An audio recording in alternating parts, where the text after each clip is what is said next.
최근 들어서서 한국은행이 0.5%까지 정책금리를 인하한 것은 2020년 코로나 쇼크 속에서 물가 상승률이 일시적으로 마이너스를 내려가는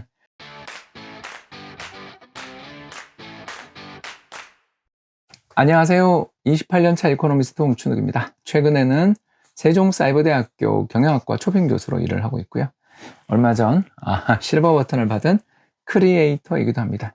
여러분들의 관심과 성원 덕분에 이렇게 된 것 같고요.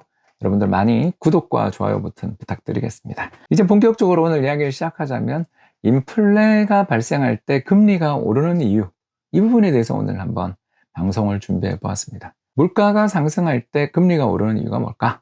이게 궁금해 하시는 분이 많은데요. 첫 번째 이유는 바로 한국은행의 정책금리가 물가가 상승할 때마다 인상되기 때문입니다.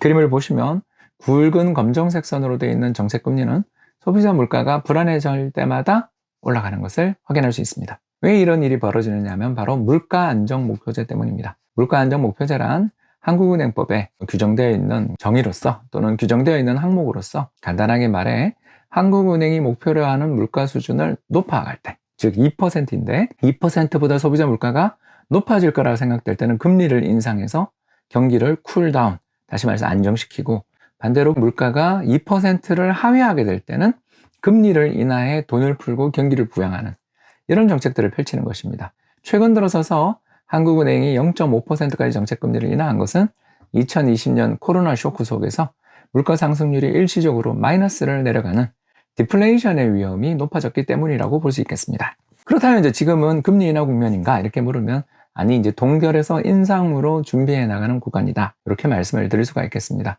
코로나 쇼크 등으로 인해서 수많은 사람이 일자리를 잃어버리고 경제 내에 디플레이션 압력은 높습니다만 국제 원유 가격의 상승, 그리고 최근 곡물 가격이 급등하고 있다 보니까 인플레 압력은 서서히 높아지고 있는 형국이기 때문에 금리를 추가로 인하하기보다는 인상하려 들 것이고요. 이와 같은 인상의 가능성들을 염두에 둔 투자자들이 미리 채권을 매도함으로써, 다시 말해서 정책금리가 인상되면 시장금리도 상승할 수 있으니까 미리 그 위험을 좀 만회해보자. 다시 말해서 작년에 발행됐던 0.5%짜리 채권에 투자가 있었다면, 근데 올해 발행된 채권이 예를 들어 1.5% 정도의 금리를 주는 채권이라면 작년 발행된 0.5% 이자 주는 채권의 인기는 폭락할 것입니다. 결국 앞으로 인기가 떨어질 것 같은 저금리 채권을 매도하려는 압력들이 높아질 것이기에 물가가 상승하고 정책금리가 인상된다 싶을 때는 시장금리도 상승하고 채권 가격은 하락한다, 이렇게 외워두시면 되겠습니다. 그리고 이제 두 번째 요인이 하나 더 있는데요. 바로 그것은 실질 구매력의 감퇴입니다. 예를 들어서 소비자 물가 상승률이 현재는 낮지만 앞으로 점점 높아지게 된다라고 가정을 한다면, 예를 들어서 아까 비유대로 1%짜리 채권, 이자를 주는 채권이 이미 발행되어 있는데 앞으로 소비자 물가가 2% 혹은 3%까지 높아지게 된다면 1% 이자를 주는 채권의 매력은 떨어질 것입니다. 왜냐하면 이 이자를 제외한 나머지 모든 가격은 다 올라가게 되니까 상대적으로 이 채권의 매력은 사라지겠죠. 즉 실질금리가 마이너스가 된다라고 볼 수 있습니다.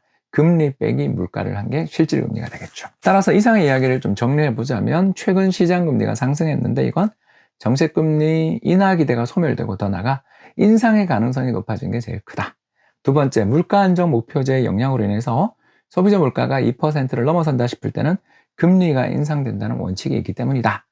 세 번째, 이 밖에 물가가 높아짐에 따라서 실질금리, 즉 금리 빼기 물가 상승률이 마이너스를 기록할 가능성이 높아진 것도 최근 시장금리 상승의 원인으로 작용했다, 이렇게 말씀을 드릴 수가 있겠습니다.